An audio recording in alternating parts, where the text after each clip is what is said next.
আজকের এই ডেপুটেশনে দলে দলে যোগ দেন।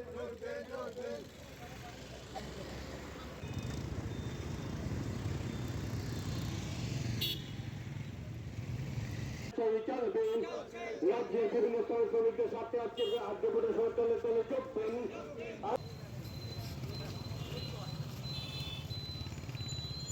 তাদের বেতনটা যেমন বাড়ায়। কার কাছে যাচ্ছে? আমরা ডাইরেক্টরের কাছে এখানে জমা দেব। মূল দাবি কি থাকবে ডাইরেক্টর কাছে? ওইটাই যে ডিডিটি শ্রমিক যারা তাদেরকে বৎসরের কাজটা যেন সম্পূর্ণ করে দেয় এবং যেটা 226 টাকা করে দেয় সেটা যেন 500 টাকা করে দেয়। দেখুন আপনাদের সামনে এই যে বয়স্ক লোকটি এখানে প্রায় অনেকেই 60 বছরও হয়ে গিয়েছে, তারা কি এখন এই কাঁধে করে নিয়ে যেতে পারে?